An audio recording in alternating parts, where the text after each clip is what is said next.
번째 시간으로 골로새서 23번째 말씀입니다. 오늘 말씀의 제목은 아내는 남편에게 복종하고 남편은 아내를 괴롭게 하지 말라, 이런 제목으로 말씀 전하도록 하겠습니다. 오늘 설교 제목에서부터 마음이 다치는 분이 있을지 모르겠습니다. 지금이 어떤 시대인데 이런 말씀을 하나, 시대착오적인 것 아닌가. 그러나 이게 제 얘기가 아니라 오늘 본문에 나오는 하나님의 말씀입니다. 하나님께서 왜 오늘 우리들에게 이런 말씀을 하시는지 마음을 열고 듣는 우리 모두가 될 수 있기를 주님의 이름으로 다시 한번 축원을 드립니다. 여러분, 누구나 다 피하고 싶은 순간이 있습니다. 그런데 그 피하고 싶은 순간이 점점 다가올 때 마음 가운데 두려운 마음이 드는 것도 사실입니다. 오늘 본문이 바로 설교자인 저에게는 솔직히 피하고 싶은 본문이고 전하기에 두려운 본문이기도 합니다. 제가 골로새서를 강해하기로 그렇게 다짐을 하고 말씀을 처음 시작하는 그 순간부터 오늘 본문 3장 후반에 있는 이 말씀이 다가올수록 이 본문을 어떻게 전해야 될까 하는 두려움이 솔직히 있었습니다. 왜 제가 그렇게 두려워했는지 눈치를 채시는 분들도 있으리라고 생각을 합니다. 그것은 제 스스로 생각하기에 그렇게 근사한 남편도 되지 못하고 그렇게 존경받을 만한 아버지도 되지 못한다고 늘 생각하고 있기에 오늘 본문은 그냥 넘어가고 싶다, 이런 생각을 했던 것도 사실입니다. 혹시라도 누군가가 이 설교를 들으면서, 특별히 제 아내와 제 자녀들이 이 설교를 들으면서 모든 설교자들이 너무나도 두려워하는 반응, 너나 잘하세요, 이런 반응을 보이지는 않을까, 그게 참 두려웠습니다. 그래서 오늘 본문으로 설교를 준비하기 시작하면서 제 마음속에 있는 두려움을 제 아내와 함께 나누었습니다. 솔직히 이 본문으로 말씀을 설교하기가 너무나도 두렵고 부담되고 민구스럽다고. 19절 말씀을 보면 남편들에게 주시는 말씀, 내 아내를 사랑하고 괴롭게 하지 마라, 이 말씀을 전해야 되는데 이것이 너무나 두렵다고. 그런데 제 아내가 이렇게 말해 주었습니다. 난 충분히 사랑받고 있다고. 또 21절 말씀 보면 아비들에게 주시는 말씀, 네 자녀들을 노엽게 하지 말라, 이 말씀을 전해야 되는데 이 말씀도 부담되는 것은 마찬가지였습니다. 그런데 언젠가 이제 성년이 된 딸과 아들이 해준 말들도 기억이 났습니다. 어릴 때는 잘 몰랐는데 이제는 이 세상에서 제일 존경하는 사람이 바로 아빠라고. 솔직히 이해가 잘 안 됩니다. 아내에게 제대로 사랑 표현도 하지 못하고 자녀들과 많은 시간도 함께 해주지 못하고 그렇게 본이 될 만한 모습도 없는 것 같은데 본인들이 그렇게 느낀답니다. 이게 얼마나 하나님의 큰 은혜인지 다시 한번 생각해 보았습니다. 은혜가 무엇이지요? 자격과 조건이 안 됨에도 불구하고 그 어떤 공로가 없음에도 불구하고 있는 그대로를 받아서 사랑하고 존중하고 존경하고, 그러면서 우리 가정 가운데 그래도 하나님의 은혜가 여전히 있구나, 이런 생각을 해보게 되었습니다. 오늘 말씀을 들을 때 앞에 있는 여러분이 아는 설교자는 사라지고 누군가의 아내가 되고 남편이 되고 또 누군가의 부모가 되고 자녀가 되는 우리 한 사람 한 사람에게 하나님이 주시는 말씀만 드러나기를 주님의 이름으로 축원을 드립니다. 오늘 이 시간과 다음 시간에는 관계에 대해서 생각해 보려고 합니다. 우리는 지금 계속해서 3장에 나오는 성도의 윤리에 대해서 함께 생각해 보고 있는데 오늘 본문과 다음 시간에 묵상할 본문은 성도의 인간관계를 다루고 있습니다. 오늘은 우리의 삶터, 특별히 가정에서 이루어지는 부부관계와 부모와 자녀의 관계를 생각해 보려고 합니다. 근데 그 가운데에도 부부관계에 초점을 맞추어서 말씀을 전하려고 합니다. 그리고 다음 시간에는 우리 일터에서 이루어지는 주인과 종의 관계, 우리식으로 말하면 노사관계, 고용인과 피고용인의 관계에 대해서 본문에만 집중하여 함께 생각해 보려고 합니다. 하나님께서 각자에게 주시는 깨달음과 회개와 결심과 다짐이 있기를 주님의 이름으로 축원을 드립니다. 여러분, 너무나도 안타깝게도 하나님이 지으신 사람이 처음 죄를 지었을 때 가장 먼저 하나님과 사람의 관계가 깨어집니다. 그리고 하나님과 사람의 관계가 깨어질 때 필연적으로 사람과 사람의 관계도 깨어졌습니다. 남편과 아내의 관계도 깨어지지요. 하나님과 사람의 관계가 깨어지니까 이내 사람과 사람 사이에 문제가 생긴 것을 성경은 그대로 보여줍니다. 그런데 회복되는 것도 마찬가지입니다. 우리가 예수 그리스도를 믿음으로 죄 사함을 얻고 의롭다 하심을 얻게 되어지면 하나님과의 관계가 다시 회복되지 않습니까? 그러면 이내 이루어지기 시작하는 것이 바로 시간의 차이는 있지만 사람과 사람 사이의 관계도 다시 회복되기 시작한다는 것입니다. 하나님과의 관계가 회복되었으면 반드시 다른 사람들과 나와의 관계도 회복되기 시작하는 것입니다. 다른 사람들은 하나도 변하지 않았다 할지라도 하나님의 은혜가 뭔지를 아는 나의 변화로부터 시작하여 다른 사람들과의 관계가 회복되어지는 것을 보게 되어집니다. 그래서 성경은 이 두 가지를 따로따로 보지 않고 묶어서 말합니다. 아무개야, 네가 지금 하나님과 바른 관계에 있는지 그렇지 않은지 어떻게 점검할 수 있는지 아느냐?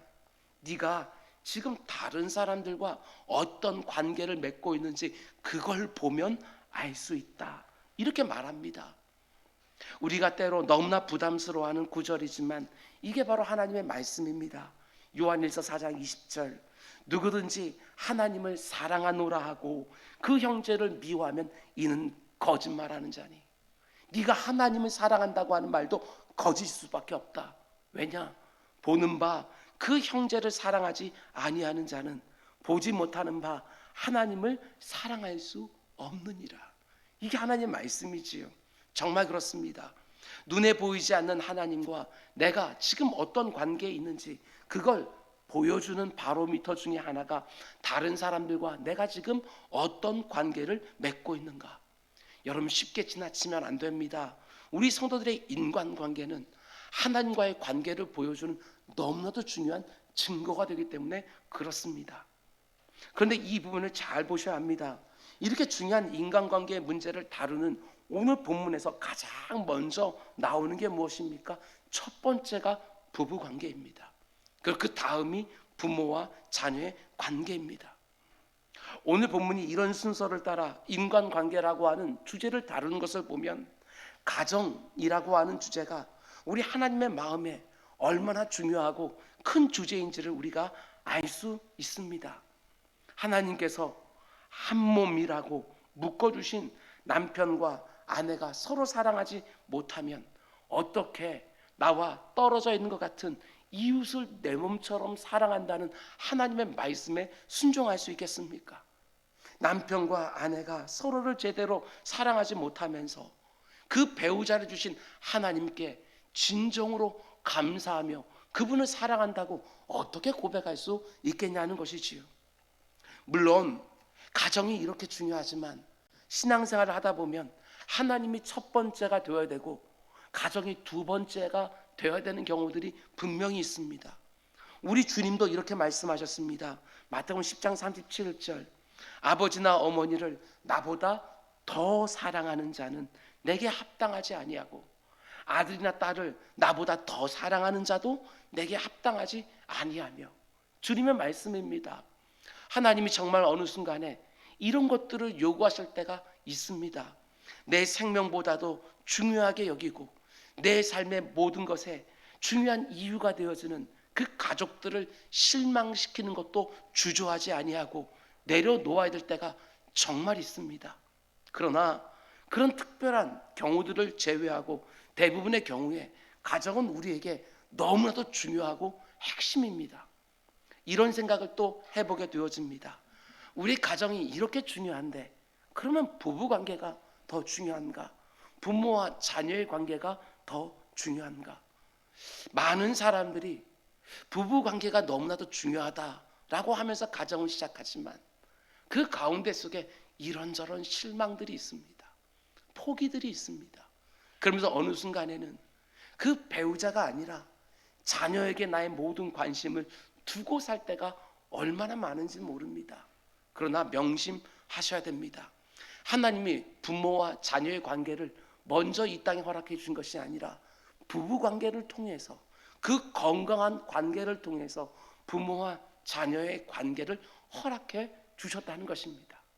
아담과 하와의 관계가 깨어지자 그 자녀였던 가인과 아벨의 관계도 깨어졌던 것들이고, 그 부모와 자녀의 관계도 깨어졌던 것을 보게 되어집니다. 그런 면에서 부부 관계는 우리가 이 땅을 살아가면서 맺는 모든 관계의 시작일 뿐만 아니라 근간이 되어집니다. 부부 관계가 건강하지 못하고 자녀와의 관계가 건강할 수 있다, 다른 사람들과의 관계가 건강할 수 있다, 교회에 와서 다른 성도들과의 관계가 건강할 수 있다, 하나님 말합니다. 그런 일이 일어나지 않는다고 먼저 부부 관계부터 점검하라고. 관계가 흐트러졌다고 한다면 부부 관계가 지금 건강한지 그것부터 점검하고 바로 거기서부터 시작하라고 우리들에게 지금 도전하고 있다는 것입니다. 그래서 모든 관계를 보여준 오늘 본문도 부부 관계에서 먼저 시작하고 있는 이 순서가 우리에게 너무나도 중요합니다. 그런데 이렇게 중요한 부부 관계에 대해서 말하면서 오늘 본문은 어떻게 시작합니까? 가장 먼저 아내들에게 주시는 권면 혹은 명령으로 시작을 합니다. 18절 말씀을 보면 여성 성도님들, 우리 아내들에게 주시는 말씀으로 시작하지요. 우리 여자 성도님들 중에서 일부러 안 읽는 분이 없기를 원합니다. 우리 함께 여자 성도님들만 읽겠습니다. 시작. 아내들아 남편에게 복종하라. 이는 주 안에서 마땅하니라. 이 중요한 부부관계에 제일 먼저 나오는 명령이 남편에게 복종하라입니다. 아내분들은 특별히 귀담아 들으셔야 됩니다. 아내들아 남편에게 복종하라.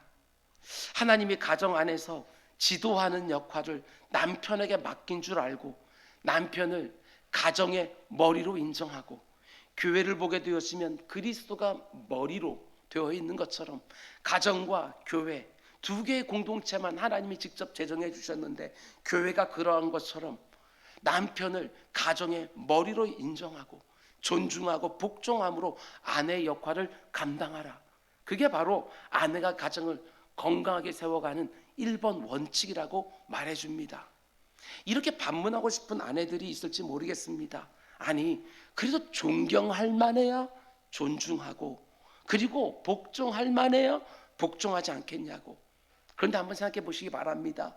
과연 이 세상에 모든 것들이 완벽하고 모든 것들이 존경하고 존중할 만한 남편이 과연 하나라도 있겠습니까?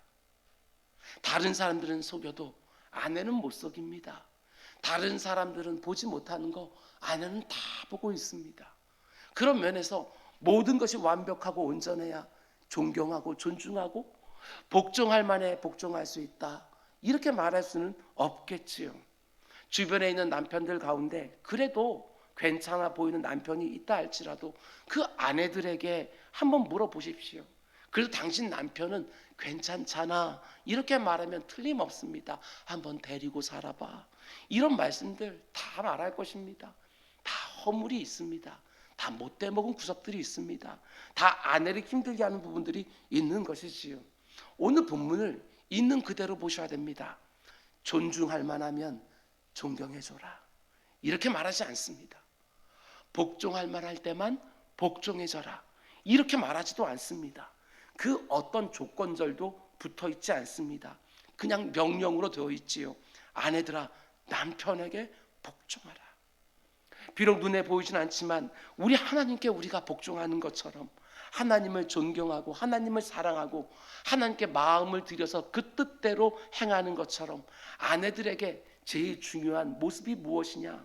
그게 바로 눈에 보이지 않는 하나님께 대하는 것처럼 눈에 보이는 남편에게 복종하는 것, 그것이 바로 하나님의 명령이라고 오늘 본문이 말하고 있습니다. 이런 식으로 말하는 것이지요.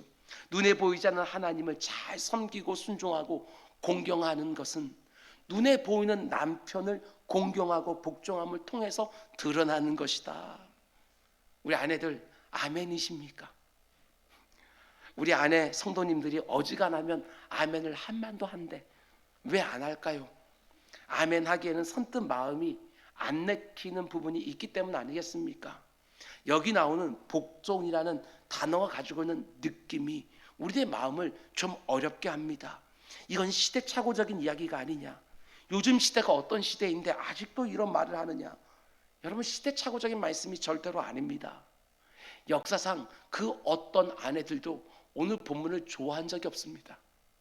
오늘날의 많은 성도들도 이 말씀을 가볍게 듣고 외면하면서 그냥 지나치려고 하지만 절대로 그렇지 않습니다. 이 말씀도 하나님의 말씀입니다. 어떤 말씀 하나를 딱 붙들고 거기에서 내가 하는 모든 일을 합리화시키는 이런 경우들도 많은데, 이것도 하나님의 말씀인데 우리는 왜 외면하고 지나치려고 할까? 그 어떤 말씀이라도 하나님의 말씀은 가볍게 여겨서는 안 됩니다. 외면하고 지나쳐서는 절대로 안 됩니다. 이 말씀 역시도 시대를 초월하여 점 하나 선 하나 땅에 떨어지는 법이 없는 진리의 말씀이 분명합니다. 시대착오적인 이야기를 성경 안에 담아놓지를 않습니다. 여기서 복종하라는 말이 우리가 불편한 이유가 그럼에도 불구하고 무엇이냐? 오해가 있습니다. 복종이라는 단어는 부당하게 짓밟히면서도 가만히 있어야 되고 시키는 대로 다 해야 된다는 느낌을 주지요. 굴복과 속박이라는 느낌을 주고 남편에게 종속된 것 같은 느낌을 주기도 합니다.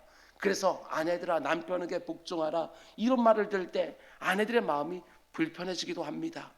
그러나 여기서 복종이라고 하는 단어 안에 담겨있는 의미는 절대로 굴욕이나 속박이나 종속이 아닙니다. 이게 핵심이지요. 질서입니다. 가정 안에 하나님께서 주신 질서, 가정을 제정하시고 만들어주신 그 하나님께서 부여하신 가정의 질서를 의미하는 것입니다.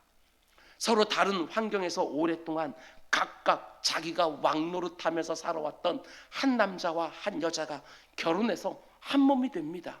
그런데 온전한 한 몸이 되기 위해서 필요한 것이 무엇이냐?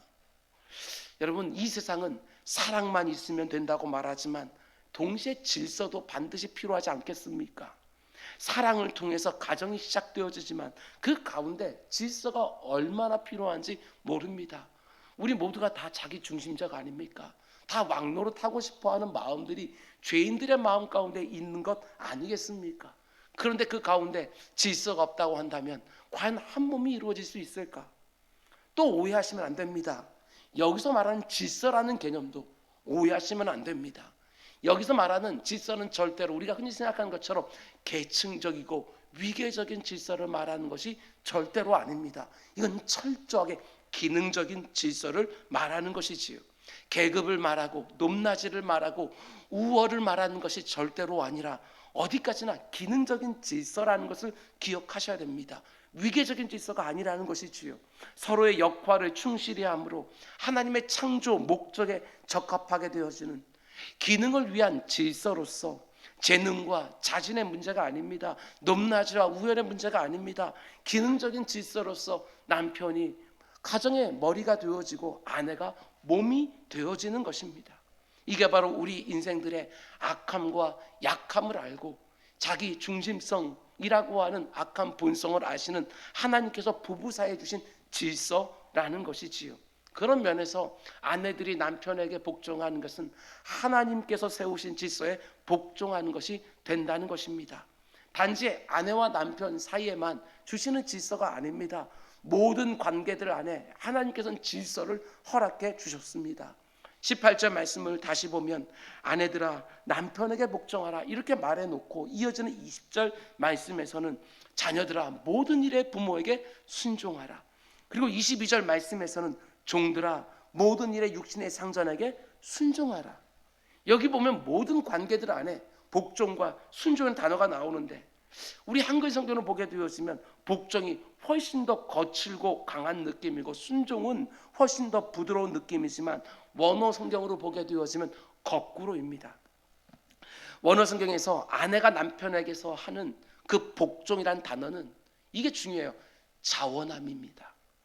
자발적인 힘에 의한 우유에 따라서 어쩔 수 없는 굴종이 아니라 아내가 동등함에도 불구하고 때로는 더 우월하고 탁월하다 할지라도 자원하여 스스로 섬기는 자리로 내려가는 것입니다. 이게 복종이라는 단어에 담겨있는 원어적인 뜻이에요. 반면에 자녀가 부모에게 하는 순종과 종이 주인에게 하는 순종은 의무적이고 강제적인 순종을 말하는 것입니다. 그런 의미에서 한글 성경, 원어 성경의 느낌이 조금은 다릅니다. 그런데 복종이든지 순종이든지 부부관계, 부모와 자녀의 관계, 종과 주인의 관계를 지배하는 윤리를 한번 잘 보시기 바랍니다. 모든 관계를 지배하는 핵심적인 원리가 바로 복종이고 순종입니다.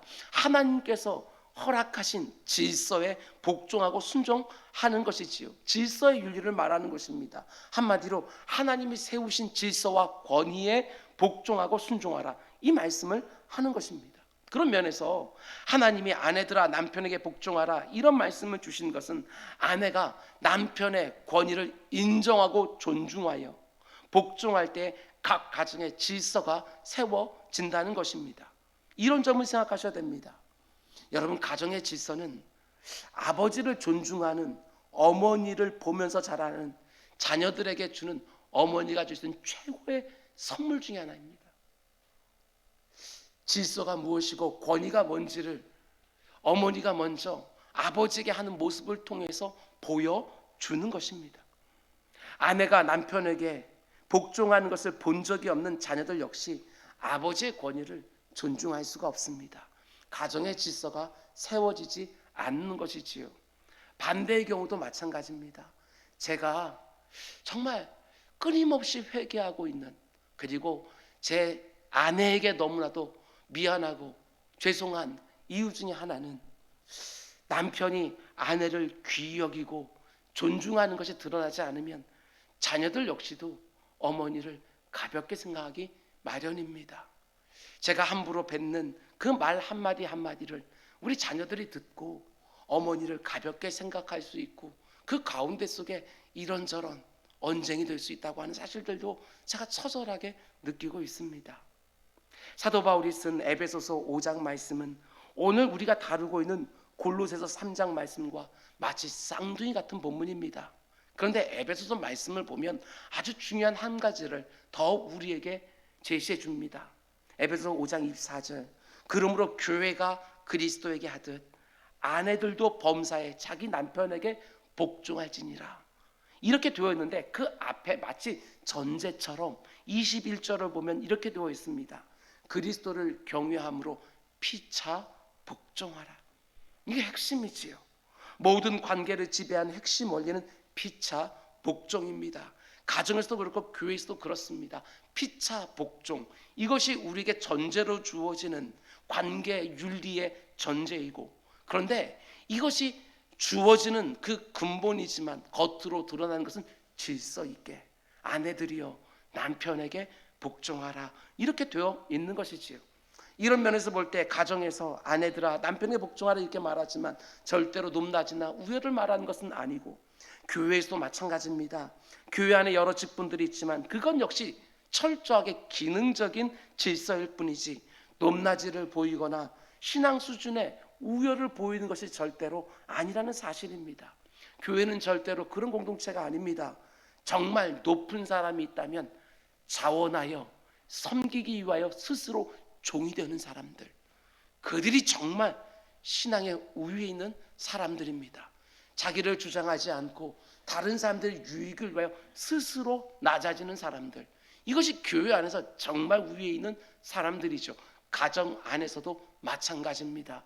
스스로 복종하는 사람들, 내가 더 나은 부분이 있겠지만 그럼에도 불구하고 나를 낮추어서 그 사람의 권위를 세우면서 그 가운데 선한 것들을 가정에 심는 사람들, 그들이 진짜 우위에 있는 사람들이지요. 직분을 가지고 큰 소리를 치면서 호령하는 사람들이 교회를 위태롭게 하고 있다는 사실을 잊으면 안 됩니다. 담임 목사가 왕노릇하는 교회 망할 수밖에 없습니다. 장로님들이나 권사님들이 그 직분의 높낮이나 우열을 질서로 생각하게 되어지면 교회를 위태롭게 할 수밖에 없습니다. 여러분, 우리 기독교가 말하는 복종과 순종의 윤리는 이걸 아셔야 돼요. 이 세상 그 어디에서도 볼 수 없는 너무나도 새롭고 아름다운 질서의 관계다, 이렇게 보셔야 됩니다. 물론 이 세상에서도 복종과 순종을 강요하고 요구하기도 하지만 우리 기독교의 그것은 전혀 다릅니다.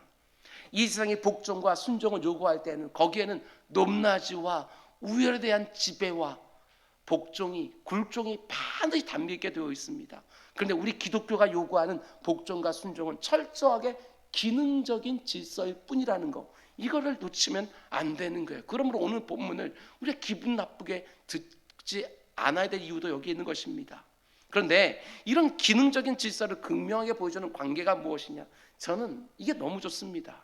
그게 바로 삼위 하나님의 존재 방식, 이게 바로 기능적인 질서가 무엇인가를 우리에게 보여줍니다. 너무나도 멋지고 완벽하고 질서와 복종의 관계 윤리를 삼위 하나님의 존재 방식으로 우리에게 그대로 보여줍니다.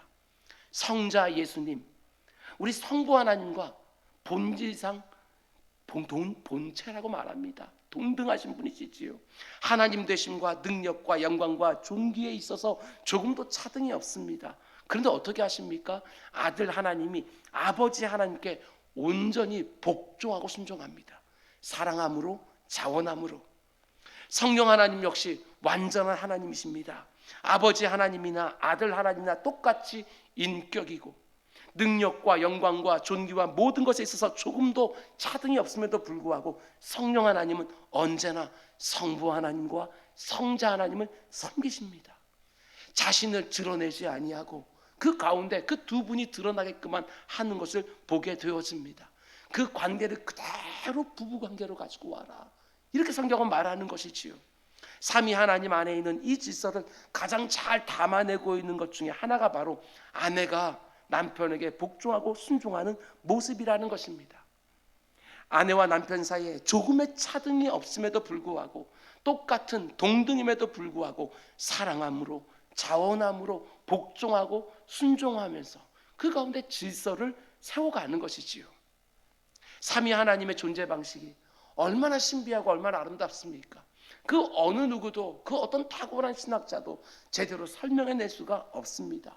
삼위로서 분명한 차이가 있지만 하나의 하나님으로 존재하는 것, 이게 얼마나 신비한지 모르겠습니다. 마찬가지로 아내와 남편이 분명히 각각의 인격이지만 성경은 한 몸이라고 말합니다. 이게 얼마나 아름답고 신비한지 모르겠습니다. 분명히 다른데 한 몸이라고 그렇게 성경은 말하는 것이지요. 그런데 하나님이 삼위 하나님 안에 있는 그 독특한 질서 안에서 한 몸 된 부부관계를 말씀해 주십니다. 아내들아, 남편에게 복종하라. 동등한데 복종하라고, 자원함으로, 사랑함으로 그리하라고 말씀해 주십니다. 절대로 오해하지 마시기 바랍니다. 이 세상의 타락한 질서처럼 높낮이와 우열을 보여주는 것이 절대로 아니라 삼위 하나님이 보여주는 그 완벽한 관계를 남편과 아내 사이에서도 이루어지게 해달라고 우리에게 요구하시는 것이지요. 똑같이 동등한데 모든 면에서 차등이 없으시는데 오직 사랑하기 때문에 자원하여 아버지를 높이고 아들 높이고 성령을 높이는 삼위 하나님의 그 교통과 그 사귐 안에 있는 그 아름다움이 아내가 남편에게 복종하면서 이루게 하라는 것입니다. 그 아내는 남편이 아내를 일방적으로 억압하고 아내는 일방적으로 굴종하는 그 어떤 그림도 존재하지 않습니다. 그런 높낮이와 우열의 질서가 아니기 때문에 그렇습니다. 똑같은 영광과 아름다움을 가지고 있는데도 오직 사랑하기 때문에 삼위 하나님이 서로를 그렇게 사랑하고 위하고 섬기고 복종하는 것처럼 너희 부부도 그리하라. 이게 얼마나 영광스러운 부부관계입니까? 한 몸 된 부부관계 안에서 삼위 하나님의 존재 방식이 드러나는 것, 이게 얼마나 영광스럽습니까? 아내분들에게 부탁을 드립니다. 아내가 남편보다 훨씬 더 훌륭하고 훨씬 더 탁월할 수 있습니다. 그러나 스스로 자기를 비우고 성부를 높이고 섬겼던 성자 예수님처럼 그리하라고 말씀하십니다. 시대착오적인 권면이 아닙니다. 시대가 아무리 바뀌어도 아내가 남편을 존경하고 복종하는 이 질서를 이 세상에 보여주며 살라고. 한마디로 저는 이 표현이 너무나도 좋습니다. 부부관계가 신적 관계를 보여주는 외적 표시가 되게 하라. 얼마나 큰 사명인지 모르겠습니다. 부부관계를 통해서 말로 표현할 수는 없지만 우리 삼위 하나님이 어떻게 존재하는지, 어떤 방식에 존재하는지 외적 표시로서 드러내며 살라. 아내들이 남편에게 복종하는 이유는 복종할 수밖에 없기 때문이 아니라 평등하고 동등하고 때로는 아내들이 더 훌륭하고 탁월하다 할지라도, 아니 다 이해할 수 없다 할지라도, 아니 마음에 불편함이 있다 할지라도 이게 핵심이지요. 주께서 그게 마땅하다고 말씀하시니까. 하나님이 가정을 세우실 때 그런 질서를 부여하셨다고 말씀하시니까 남편을 존경하고 복종하는 아내, 하나님이 얼마나 귀히 보실까. 꼭 그런 모습을 우리 자녀들 앞에 보여주셔서 아버지의 권위를 세워서 가정의 질서를 세워가고 그 가운데 속에 우리 자녀들에게로 직접 달려드는 것이 아니라 부부관계를 통해서 우리 자녀들을 미래의 멋진 남편과 아내로 세워가는 복되고 지혜로운 아내들이 다 되시기를 주님의 이름으로 축원을 드립니다.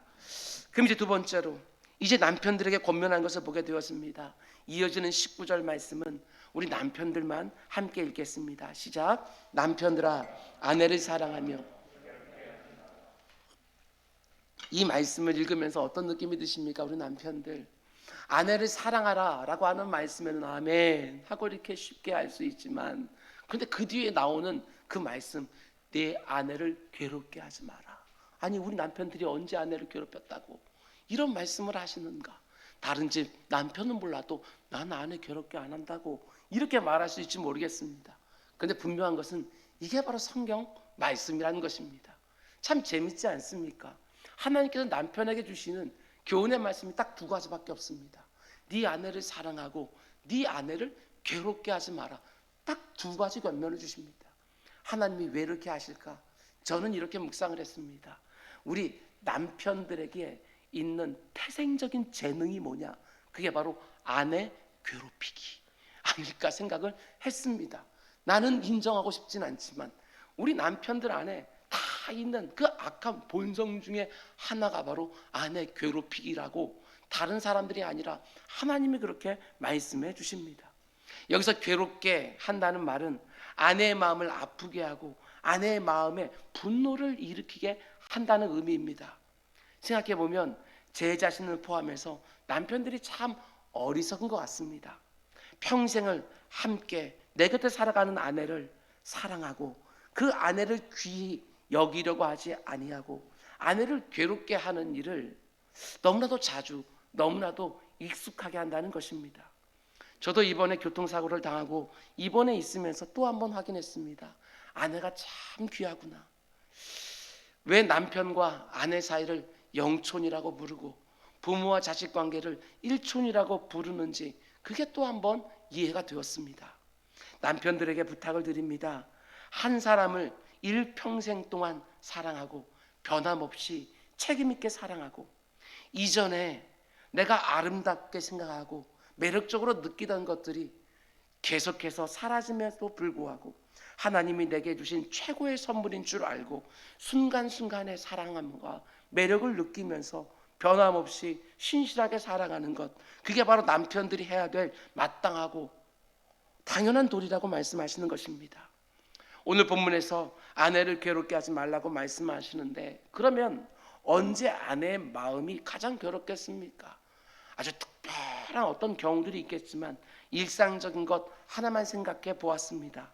이 자리에 있는 많은 남편들은 안 그러겠지만, 그래서 제가 이 말씀을 드릴 필요도 없겠지만 제 경우만 놓고 보면 남편이 아내의 말을 귀담아 들어주지 않고 자신을 귀하게 여기지 않는다는 느낌이 들 때 아내는 마음을 닫기 시작합니다. 귀를 열어서 아내의 말을 귀하게 들어야 되는데 아내가 무슨 말을 하든지 다 이유가 있는 줄 알고 귀하게 들어야 되는데 아내가 하는 말을 보편적으로 남편들이 귀담아 듣지 않을 때가 너무나 많습니다. 여러분, 저도 다시 한번 다짐했습니다. 아내가 뭐든지 말할 수 있도록, 아니 마음껏 말할 수 있도록 꼭 들어줘야 되겠구나. 그것만 해도 아내를 괴롭게 하지 않을 가능성이 많아지는 것 아니겠나 생각을 했습니다. 무슨 말을 아내가 하든지 마치 시나 노래를 읊는 것처럼, 언제나 지당한 말씀만 아내가 하는 것처럼 잘 들어주시기 바랍니다. 그래야 아내가 그 수많은 세월을 참아왔던 수고들이 격려를 받습니다. 남편들이 보지 못하는 거 아내가 볼 때가 훨씬 더 많이 있습니다. 아내의 말을 귀담아 듣는 것이지요. 내가 지금까지 살아오면서 그 어디에서도 받을 수 없었던 사랑과 격려와 응원을 내 아내가 지금까지 해주지 않았습니까? 정말 그렇지 않습니까? 다시 한번 말씀드립니다. 내가 그 어디에서도, 이 세상 어디에 나가서도 받을 수 없었던 사랑과 지지와 격려와 위로를 지금까지 아내에게 받고 있었습니다. 힘을 다해 사랑하고 그 귀하고 아름다운 평생을 내 곁에서 함께해 준 아내를 늘 고마워하고 존중하고 아끼고 귀히 여기는 모든 남편들이 다 되기를 주님의 이름으로 축원을 드립니다. 그럼 이제 마지막으로 남편은 남편대로 제가 궁금해서 말씀을 드립니다. 7시 예배 드릴 때에도 오늘 설교에는 아멘이 없습니다. 다 아멘을 안 합니다. 아내들도 아멘을 안 하고 남편들도 아멘을 안 합니다. 그런데 재밌었던 것은 나가면서 목사님 오늘 설교 들으면서 마음으로 많이 울었습니다. 은혜 많이 받았습니다. 혹시라도 지금 내가 아멘하면 남편에게 뭐 하나 트집 잡힐 것 같아서, 아내에게 뭔가 채가 하나 잡힐 것 같아서 그래서 안 하는지는 모르겠지만 자신 있게 이 자리에서 아멘하고 아내 앞에서 남편에서 아멘하고 그렇게 살 수 있는 힘도 달라고 의지도 달라고 하는 여러분 모두가 되시기를 주님으로 축원을 드립니다. 어려운 설교입니다. 남편은 남편대로 아내는 아내대로 각자에게 합당한 일을 해야 되지만 이번에는 서로의 입장을 한번 생각해 보시기 바랍니다. 남편이든지 아내이든지 우리 모두가 다 얼마나 불완전한 인생인지 모릅니다. 이 세상은 더 잘하고 더 완벽한 남편과 아내가 있는 것처럼 말하지만 인생은 하나같이 다 깨어져 있는 불완전한 인생이 맞습니다. 남편도 불완전하고 아내도 불완전합니다. 그런데 놀라운 것은 이렇게 불완전하고 모자라고 모난 부분이 참 많아서 제대로 짝을 맞추기가 쉽지 않은 그 두 사람이 남편이 되고 아내가 되어서 한 몸을 이루며 산다고 하는 것, 이게 얼마나 놀라운지 모르겠습니다. 부부관계 안에서도 마음은 원하지만 육이 원하는 대로, 육이 연약한 영역들이 얼마나 많은지 모릅니다. 마음이 원하는 것은 힘을 다해서 내 사랑한 주님이 보여주셨던 것처럼 남편을 사랑함으로 자원하여 존중하고 순종하고 복종하고 싶은데 그게 잘 되질 않습니다. 마음에 원하는 것은 정말 힘을 다해서 나에게 너무나 귀한 사랑을 보여준 아내를 더 사랑하고 더 존중히 여기고 더 귀히 여기고 더 행복하고 해주고 싶은데 내 마음과 다르게 늘 아프게 할 때가 많습니다. 부모의 입장에서도 마찬가지고 자녀의 입장에서도 마찬가지입니다. 마음에는 수없이 다짐하는데 육이 연약하여 늘 그 가운데 서로에게 아픔을 줄 때가 많이 있습니다. 돌아보면 모자라고 또 돌아보면 또 모자라는 것 같습니다. 이렇게 깨어진 부부가 많은 세상에 사람들은 상담을 통해서 부부관계를 다시 회복시키려고 합니다. 남편의 좋은 점을 보십시오. 아내에게 좋은 점이 얼마나 많습니까? 그것을 보십시오. 그런데 이런 상담에는 한계가 있습니다. 내 눈에 나쁜 점과 못된 점과 모자라고 부족한 점이 계속해 들어오는데 어떻게 좋은 점만 볼 수 있겠습니까? 그런데 성경은 그렇게 조언하지 않습니다. 성경은 나쁜 점, 못된 점, 모자라고 부족한 점은 애써 외면하고 덮어놓고 좋은 점만 보면서 살라고 절대로 권면하지 않고 상대방의 전부를 받아내라. 주님께서 너에게 그리하셨던 것처럼 이렇게 권면합니다. 모나고 깨뜨려지고 불완전하고 허물든 상대방을 있는 그대로 다 받아서 그 전부를 사랑하며 살아가라고 말하는 것입니다. 그런데 그렇게 모나고 부족하고 깨어진 부분들을 다 있는 것을 보면서도 어떻게 서로가 서로를 있는 그대로 다 받아낼 수 있을까? 그 가운데 우리가 꼭 필요한 것이 바로 은혜라는 것입니다. 은혜로 서로를 받아내는 것이지요. 우리 주님이 우리를 대하셨던 그 방식 그대로 우리도 부부관계 속에서 그렇게 서로를 대해 주는 것입니다. 내가 완벽해서 주님이 나를 받아주셨습니까? 내가 모든 것들이 온전해서 주님께서 나를 사랑해 주셨습니까? 그렇지 않습니다. 은혜라는 게 무엇이지요? 자격과 조건이 되지 않음에도 불구하고, 그 어떤 공로를 쌓지 못했음에도 불구하고 일방적이고 무조건적으로 그저 나를 받아내서 그 가운데 속에 하나님이 원하시는 것들을 이루어 가는 것처럼 부부관계도 그리하라고 우리에게 말해 주는 것입니다. 있는 그대로 다 받아서 모난 것은 모난 대로, 뾰족한 것은 뾰족한 것대로, 마치 고슴도치가 서로 사랑하는 것처럼 그대로 꽉 껴안아서 아파하지만 절대로 하나님께서 실수하지 않은 것을 인정하면서 하나님이 내게 주신 한 몸으로 받아내어서 그 가운데 하나님께서 원하시는 관계를 그 가운데서 이루어 가라고, 부부 관계를 통해서도 서로에게 그 부족한 것을 받아내면서 주님께서 나의 부족한 것들을 받아내실 때 우리 주님의 마음도 그러하셨겠구나. 부모가 자녀를 다 그대로 있는 모습을 받아내면서 우리 주님도 나 같은 것을 받아내면서 이런 마음이 드셨겠구나.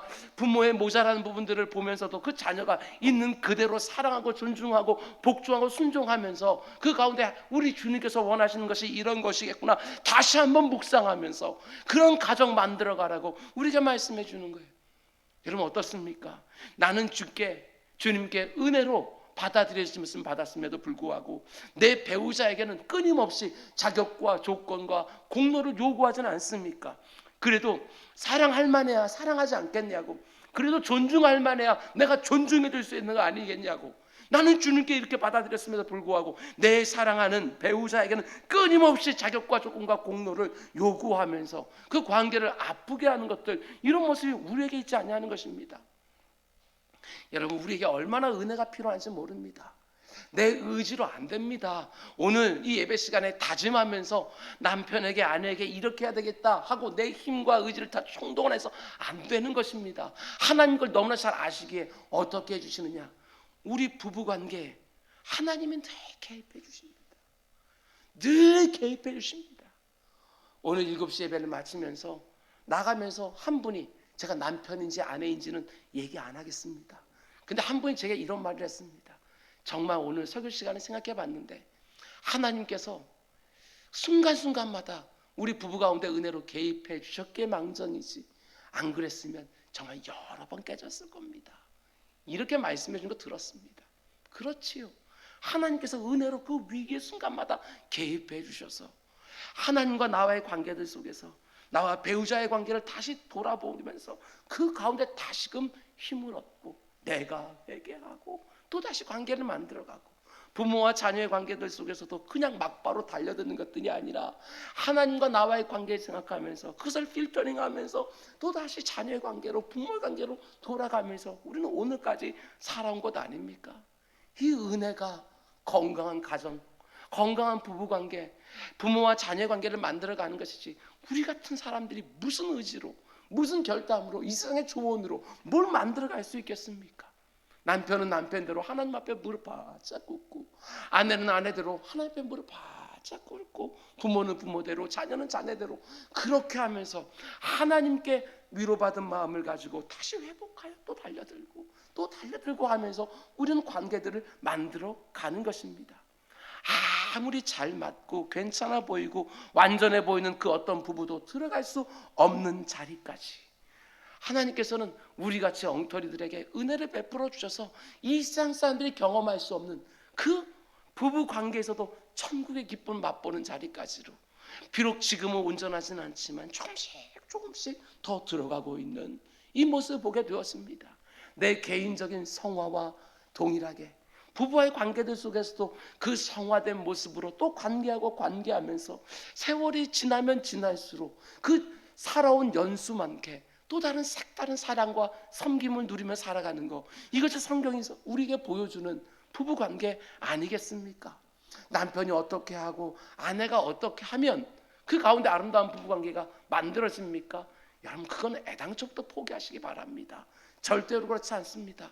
하나님 앞에 나아가 은혜를 풍성하게 받으면 나도 은혜로 대하기 시작하면서 모든 것들, 부족하고 모자란 것을 다 알면서도 그것을 다 품어내면서 오직 하나님께서 기뻐하시기에, 하나님께서 그리하라고 하시기에 그렇게 만들어갈 때 하나님은 우리를 은혜로 대하시면서 우리의 부부 관계를 만들어 가는 것입니다.